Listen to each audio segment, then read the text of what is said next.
Okay, so welcome to my channel. So I hope you will learn something here so your time will not be wasted. So if you find that my channel helps you a little, so please don't forget to subscribe. You know?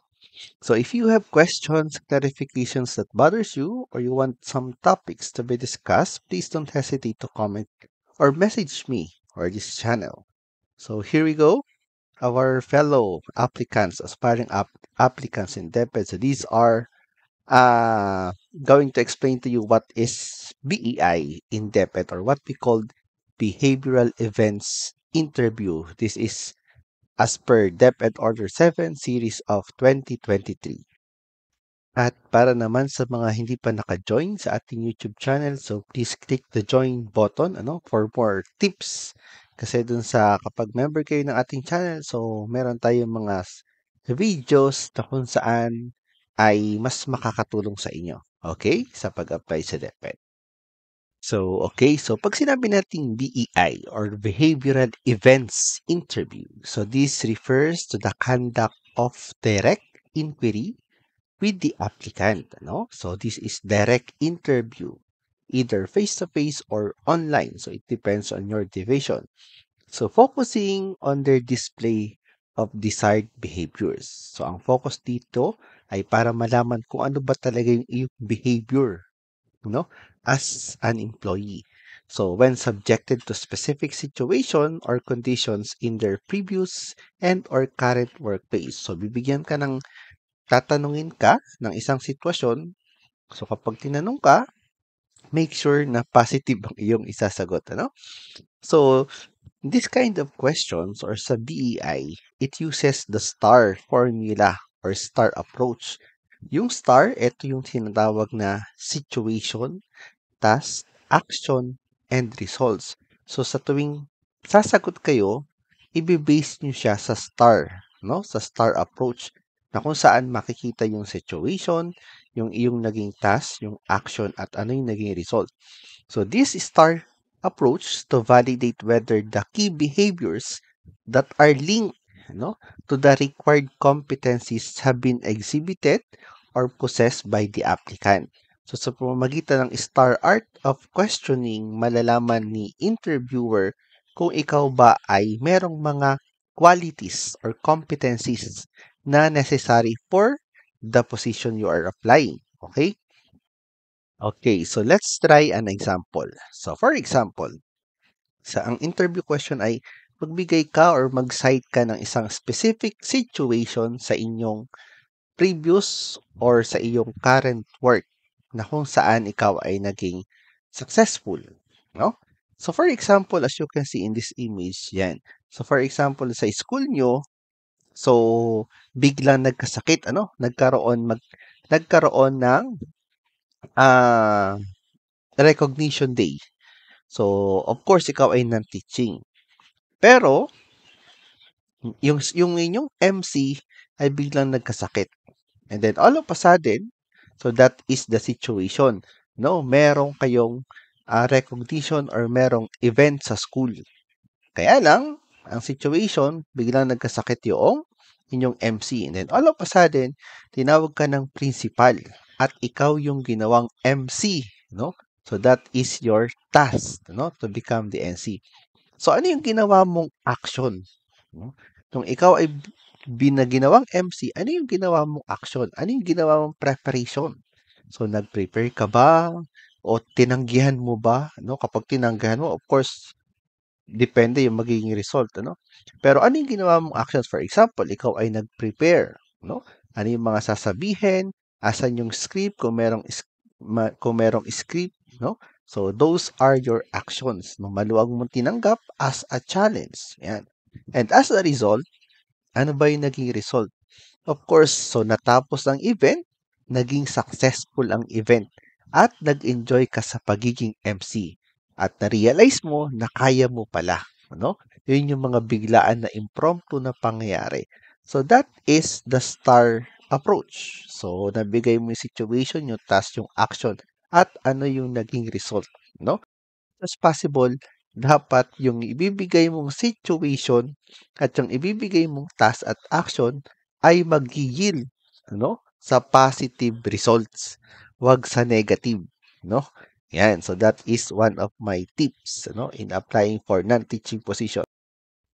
Again, so our legal basis here is DepEd Order 7, Series of 2023. So for non-teaching position, page 18 ng DepEd Order 7, Series of 2023 na pwede nyong i-download sa Google. So again, the BEI may be used to assess the following areas. So ano ba yung focus ng BEI? Unang-una yung aptitude. So the BEI shall be used to assess the applicant's potential or capacity and ability to assume the duties of the position to be filled in those higher positions that are more technical in nature.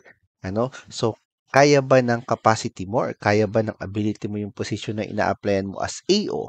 So, kapag AO ka, ang tips ko, dapat hindi ka mahiyain. No? At palagi kang on the go. Ang tawag nga sa amin ay bida-bida. No? Tayo mga AO ay bida-bida sa lahat ng aspeto. No? Next is characteristics or traits. So it shall be used to gauge other relevant aspects such as the applicant's psychological and social well-being. So sa pamamagitan ng BEI, malalaman kung ikaw ay may tama, kung ikaw ay aning-aning, at kung paano ka makikihalubilo sa ibang tao. Kapag tayo ay AO, so madalas kasama tayo ng principal or kasama tayo ng PSDS or kung tayo ay mapupunta sa division, so pwede tayo nasa HR, nasa records, sa supply, kasama tayo sa office ng superintendent ng SDS, So it depends kung saan ka mapupunta. So make sure kaya napaka-importante ng BEI. Okay? Or sa guidance ka mapupunta. So pero of course, hindi man ikaw yung guidance counselor. So, number 2, yung fitness. It shall serve as an avenue to evaluate an applicant's job fit, location fit, and organizational fit. No? So, fit ka ba sa trabaho? Fit ka ba dun sa location? Baka pag nilagay ka sa bundok, so hindi ka na fit? Or fit ka ba dun sa organization na maraming boss? No? So, it depends sa'yo. So, by the way, so ako nga po pala si Joseph Valencia. So, last year, so bago ka maging outstanding non-teaching personnel ng division, dapat ikaw ay nanalo na outstanding non-teaching personnel ng district. At bago ka lumaban ng district, dapat ikaw ay nanalo sa school level. So, school level, district level, and then division level. This time, so ako po ay lalaban ng regional level and then hopefully manalo after ng regional level ay papasok tayo sa national level na kung saan yung tinatawag na Metrobank Foundation. So hopefully, okay? Okay. So sa potential, ang potential po kasi ay composed of 15 points. So sa potential kasama po diyan yung written works, at tapos yung ating BEI. So, kasama po ang written works at saka BEI. So, 10 points for written works and 5 points for BEI. So, i-add lang po yun para makuha yung potential na 15 points. So, later sa ating next video, i-discuss naman po natin yung written works na kung saan meron na po tayong mga samples, yung mga ginagamit ko sa DepEd. Mga request letter, mga minutes of the meeting, memorandum, yan. So, gagawa po kayo niyan pag kayo po ay na-hire as AO or PDO or administrative assistant. Okay? So, the points allocated for BEI components. So, 5 points shall be the maximum or ceiling points that that may be earned by an applicant. So, the points earned from each area are cumulative to determine the total points of PEI components. So, the HRM PSB determine the appropriate areas relevant to the position to be filled and assign points to each are not exceeding the maximum or ceiling points for BEI, which is yung 5 points. So, pwede po nilang i-chop-chop, So, katulad na nabanggit natin kanina, so meron po tayong kanina na 3 or 4 na tinitingnan, yung aptitude. So, i-divide po nila dun yung 5 points. So, pwedeng 2 to 1. So, and then, dadaan po kayo sa interview, Pero wag po kayong kabahan, Marami tayong videos dyan, mga tips, kung paano kayo sasagot. Meron na rin po tayong mga videos na sample interview questions na pwede nyo nang paghandaan. Pwede nyo naman po sagutin ng English or Tagalog. So, it depends sa'yo kung paano mo gagawin. Okay? So, sa written works naman, normally kapag written works, English naman po yung sagot niya. So, hopefully, nakatulong po itong video na ito. So, please don't forget to subscribe. kung kayo po ay bago pa lang at inire-recommend ko rin po yung ating join button, ano, para ma-message niyo po ako directly.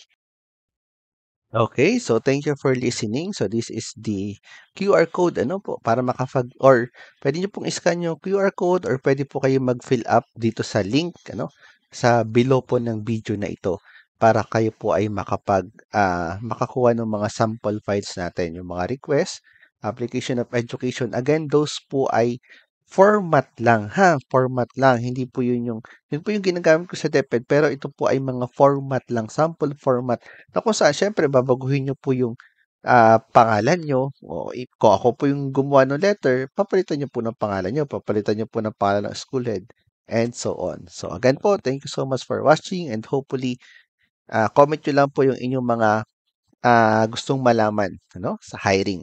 Marami pa po tayong mga suggestions. So dati po ako ay administrative officer, ngayon po ako ay teacher to na 'no. So lumipat ako ng teaching. Mas madali kasing lumipat kapag ikaw ay galing sa non-teaching 'no. So later on, isa-suggest ko po 'yan. So hopefully mag-join po kayo.